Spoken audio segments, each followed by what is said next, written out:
নমস্কার বন্ধুরা, চলে এসেছি জনপ্রিয় ধারাবাহিক শুভবিবাহ সিরিয়ালের আজকের পর্বটিকে নিয়ে। আজকের পর্বটি Valentine's day special. Valentine's day মানেই তো একটা বাঙালির সাজো সাজো রব, আর সেইটা বসু মল্লিক বাড়িতেও অন্যথা হলো না।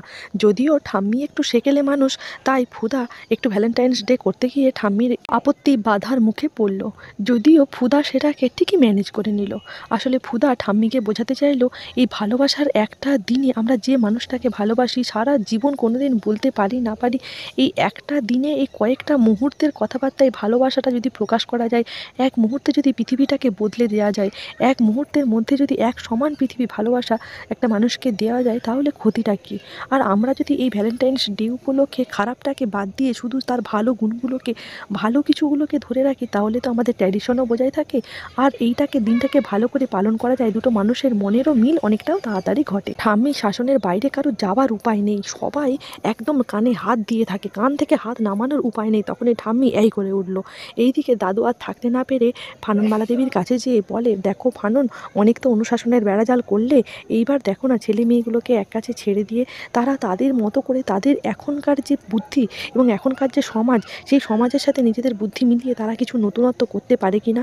এইবার বসু মল্লিক বলে যে এই ভ্যালেন্টাইন্স ডে যে ইভেন্টটা পড়েছে ফুদাময়ের, সেটা যদি তারা হাতে নিতে পারে তাহলে তাদের প্রফিটও অনেকটা বাড়বে এবং তাদের কোম্পানি যে অনেকটা লসে যাচ্ছে সেটাও কিছুটা ঘাটতি হবে। ফাননবালা দেবী কিছুক্ষণ চুপ করে সব কিছু মুখ বুজে শুনলেন এবং শুনে সবার কথাতেই সম্মতি দিলেন। তিনি বলেন যে কোনো উচ্ছৃঙ্খলতা যেমন না হয় এবং আমাদের বাঙালিয়ানা ট্র্যাডিশন যেন বজায় থাকে, এই সব কিছু শর্ত মেনেই করতে হবে ভ্যালেন্টাইন্স ডে।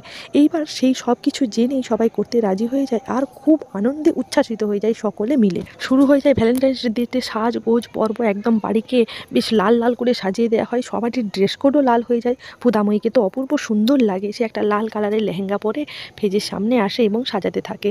কেক, কুকিজ যেই সব অর্ডার দেওয়া ছিল, কাপ কেক, সেগুলোকে সব ডেলিভারি করতে থাকে। বসু মল্লিক বলে যে এই তো দারুণ হয়েছে, দারুণ লাগছে, আর এই স্পেশাল ডেটা আমাদেরও কিন্তু স্পেশাল। যদিও আমি এত সব কিছু মানি না ফুদা, কিন্তু তাহলেও বলছি এটা আমাদের বিয়ের পর প্রথম ভ্যালেন্টাইন্স ডে, তাই আমরাও দুজনে সেলিব্রেশন করব। তুমি নিশ্চয়ই আমার জন্য কিছু স্পেশাল করেছো। ফুদাময়ী সেখান থেকে লজ্জায় পালিয়ে যায় এবং ফেজকে কিছু একটা বলে যায় যে দেখ, পরে তোমাকে জানাচ্ছি আমার মনের কথা। যাই হোক, এবার সেখান থেকে চলে যায়। সেখানে আসে সেই বাড়ির নতুন বউ, অর্থাৎ চুম্পা। চুম্পা এসে বলে, এইটা আবার কি হচ্ছে, এত সাজগোজ আজকের দিনে কিসের? তখনই ফোদারা বলে যে এটা আজকে ভ্যালেন্টাইন্স ডে স্পেশাল, আমাদের বাড়িতেও ভ্যালেন্টাইন্স ডে সেলিব্রেশন হবে, কিন্তু সেটা বড় ছোট ঠাম্মি সবার সাথে মিশিয়ে হবে, একটা বাড়িরও অনুষ্ঠান হবে আর খুব ভালো একটা সন্ধ্যা কাটানো হবে। যদিও তুমিও এখানে পার্টিসিপেট করতে পারো, আর তোমার যদি বন্ধুবান্ধব কাউকে ইনভাইট করা থাকে করতে পারো। আজকের দিনে তো আমাদের বাড়িতে বাইরে যাওয়ার নিয়ম নেই, তাই ঠাম্মি আমাদেরকে এতটুকু করার পারমিশন দিয়েছে, তাই আমরা এটাকেই সেলিব্রেশন করছি, আর তুমিও এখানে থাকবে তোমার বরকে নিয়ে। কিন্তু মিস চুম্পা বলে, যে আমার আজকে ভ্যালেন্টাইন্স ডে এই বুড়িদের সাথে কাটাবো, বুড়ো বুড়িদের সাথে আজকে কোথায় পার্টি হবে, কোথায় বড় বড় মকটেল বসবে, ককটেল বসবে, তার জায়গায় এখানে সে একটা বাজে পার্টি, আমাকে এখান থেকে কোনোভাবে বেরোতেই হবে। নিজে মনে মনে এইসব কথা বলে সেখান থেকে চলে যায় এবং মনে মনে ফোন দিয়ে আঁটতে থাকে ওপরে যে কীভাবে বেরোনা যায়, এবং তার সাথে থাকে ফরিদা এবং তার নিজের ননদ। ফাননবালা দেবীর বড় ছেলে আর বড় বৌমা, ছোট বৌমারাও সেখানে থাকে। ডেকোরেশন দেখে সবাই খুব মুগ্ধ হয়ে যায় এবং নিজেরা একে অপরকে আলাপ করতে থাকে, তারপরে তাদের ভালোবাসার কথাও বলতে থাকে। কিন্তু সেখান থেকে বড়বাবুর ফোন এলে সে সেখান থেকে বেরিয়ে যায়। বড় মা একাই থাকে। চুম্পা এসে বলে, আজকে ভ্যালেন্টাইন্স ডেতে আমি ভেবেছি আমার সমুর জন্য একটু পুজো দিতে যাবো রাধাকৃষ্ণ মন্দিরে, তাই বড় মা তোমাকে বলে যাচ্ছি। বড় মা বলে, এই তো ভালো কথা, রাধাকৃষ্ণের মন্দিরে পুজো দিতে যাবে, সকাল করে চলে আসবে, কারণ সন্ধ্যেবেলা তো বাড়িতে একটা অনুষ্ঠান আছে, তোমরা না থাকলে ভালো লাগবে না, বাড়ির নতুন বউ বলে কথা। যাই হোক, ইত্যাদি ইত্যাদি বলে। সে মেয়ে তো ভাবতে থাকে যে আমি কি করব সে শুধু আমিই জানি। আর এইদিকে মেয়ে নতুন বউ বলে যে আমার সাথে যাচ্ছে আমার ননদ এবং আমার যা, এবং তারা সকলে মিলে সেখান থেকে বেরিয়ে যায়। এইবার সেইখানে যেয়ে তাদের নিজস্ব যে জামা কাপড় থাকে সেগুলিকে খুলে ফেলে ভ্যালেন্টাইন্স ডের মতো পার্টি মেকআপের জামা কাপড় পরে, এবং সেই যে সেখানে যায় সেখানে একটা নতুন হাতে কিউআর কোডের মতো দিয়ে দেয়, এবং সেই স্ট্যাম্পগুলি ছাড়া ভেতরে কাউকে ইনভাইটে এন্ট্রি নেই, ইত্যাদি ইত্যাদি বলে তারা সেখানে যেয়ে অবাক হয়ে যায়, কারণ বসু মল্লিক বাড়ির বউ মেয়েরা কোনোদিন এরকম পার্টি দেখেনি।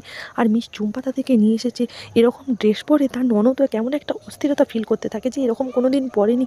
তারপরেই শুরু হয় তাদের হার্ড ড্রিঙ্কস খাওয়া। চুম্পা ফুপা তো একসঙ্গে 2 কাপ হার্ড ড্রিঙ্কস খেয়ে নেয়, কিন্তু এরা তো কোনোদিন খায়নি, একটু খারাপ লাগে। তাই বলে খাবো কি খাবো না। ফরিদা বৌদি তাদেরকে উৎসাহ দেয়, হ্যাঁ হ্যাঁ অবশ্যই খাও, কিচ্ছু হবে না, আর ঘরের লোক জানতেও পারবে না। এই বলে তার ননদও সেই কিছুটা হার্ড ড্রিঙ্কস খায়। এইদিকে ফুসু মল্লিক বাড়িতে সন্ধ্যা হতেই অনুষ্ঠান শুরু হয়ে যায় এবং সেখানে নতুন বউ আর ফরিদার খোঁজ পড়ে। তারা আসছে না দেখে ফুদাকে বলে যে তারা হচ্ছে যে পুজো দিতে গেছে।